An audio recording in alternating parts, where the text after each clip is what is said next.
Rev up your engines!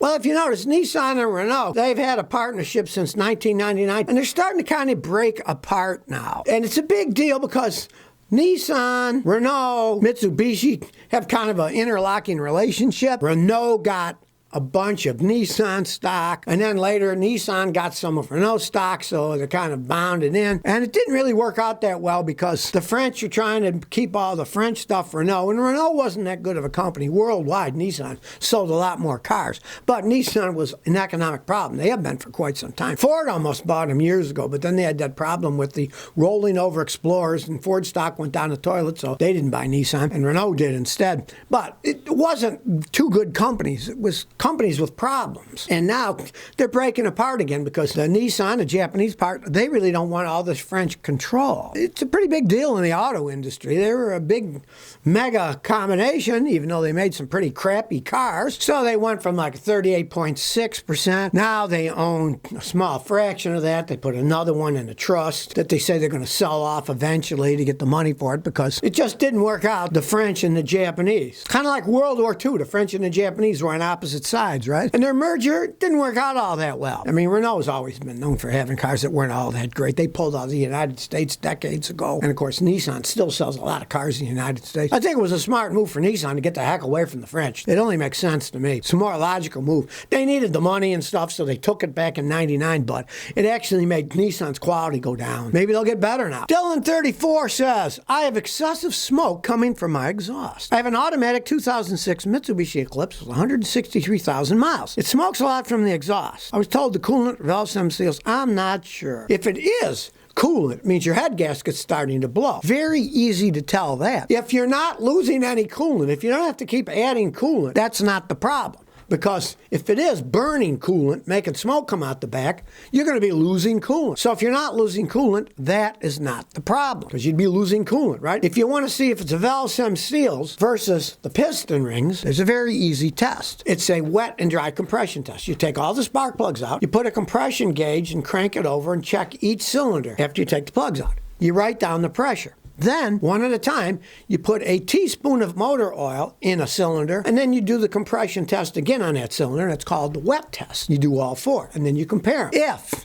you see that all four of them, the pressure goes way up when you add a teaspoon of oil, that means it's the rings, because the oil will seal the rings. But if it's burning them because it's bad oil seals, that won't affect it at all, because the oil seals are on the intake, and that's only sucking in. The engine oil isn't going to get up there, the little teaspoon you put in, and the pressure will not change hardly at all. It'll go up a tiny bit with a teaspoon of oil. It'll help it a tiny bit. But if it doesn't, then it's the valve seals. But either way, you got to tear the engine apart to fix it. It'll give you knowledge of which one it is, but still, it means you got to tear the engine apart. And on an '06 Mitsubishi with 163,000 miles, you're going to have to rebuild the engine. It's not worth spending that kind of money on that car. Davis Lyle says, I got a soft brake pedal. 2010 Lexus IS250, 150,000 miles. It gets soft. If I bleed the brakes, the pedal's firm, and then it starts getting soft again. There are no visible leaks, and I've replaced the booster check valve and vacuum hose. If you're not losing fluid. Now, you get a leak, you're going to lose fluid. That's only logical.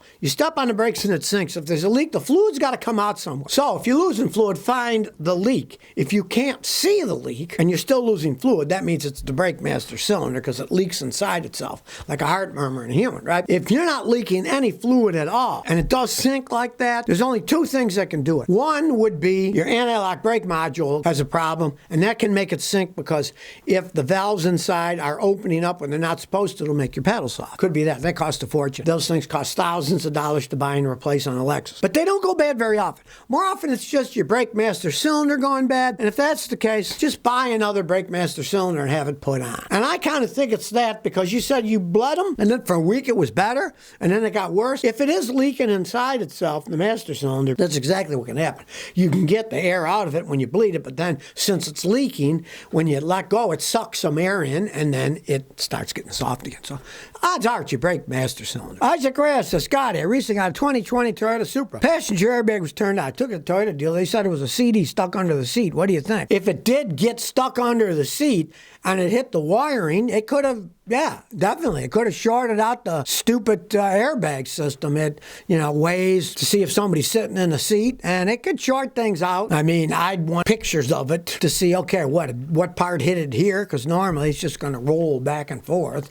And if it hits the CD, it'll be on the roller going on the slide of the seat that goes back and forth, and you could obviously see where it was stuck and just take it out. And if it fixes it, great. If it didn't damage the sensor or something. But mainly there's just wires on that part that slide back and forth. And as long as the wires weren't damaged, if they were, you'd have to fix the wires. But the sensor itself is built into the seat. I couldn't see it damaging that. Spyro says, my 2001 Chevy Silverado, sometimes when you start it smokes, the exhaust has burnt oil smell. What could it be? It's got 226,000 miles. Old age and it's burning oil. If it only does it upon startup, that's often bad oil seals. When you shut off the car, the oil sits there. And the oil seals are rubber. With that mileage, the rubber gets deteriorated. And the oil's pooled there. And when you start it up, it sucks that oil and smoke comes out of the back. If it doesn't smoke when you're driving otherwise, and here's an easy way to tell. Sit and idle for 15 and 20 minutes. Let it idle. And if it starts smoking, then you know the valve seals are gone, because when they idle and they're just sitting there, the oil pools up more because it doesn't flow as much. It's just sitting there pumping and idling,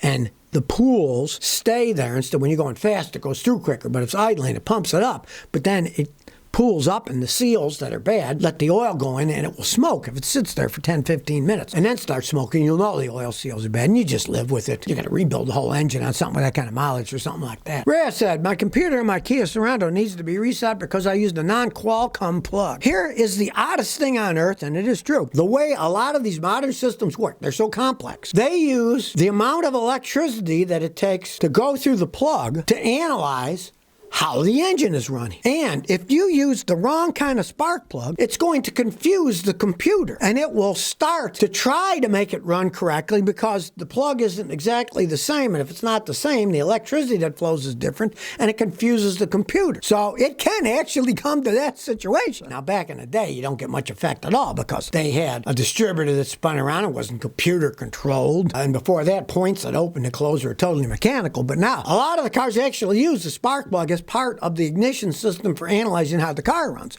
And if you don't use the original equipment plug, yeah, it can go squirrely. It's how crazy they're making cars these days. Henry Jimenez says, can a bad alternator cause misfires? Well, it can in the long run. Cars don't fire correctly. There are dozens of reasons. But let's say your alternator doesn't put out enough power.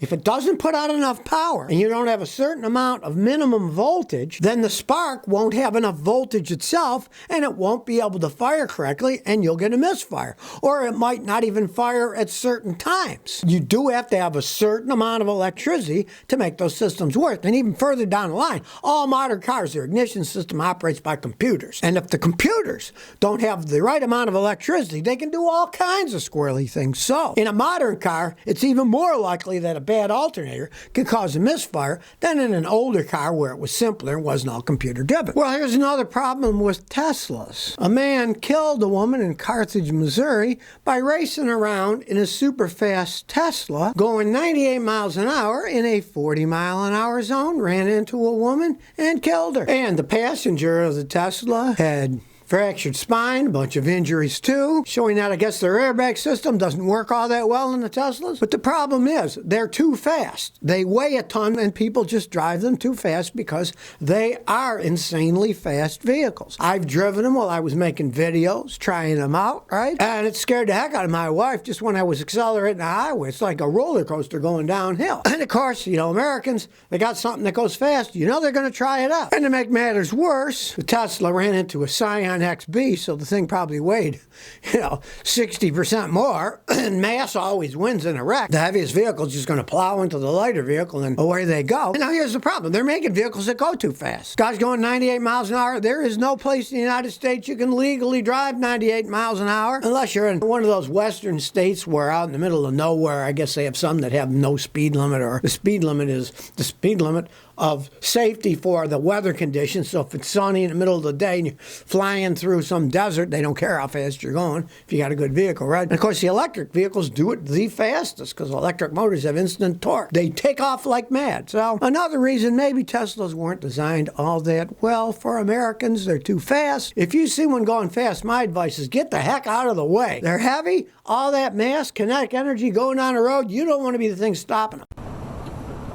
So if you never want to miss another one of my new car repair videos, remember to ring that bell.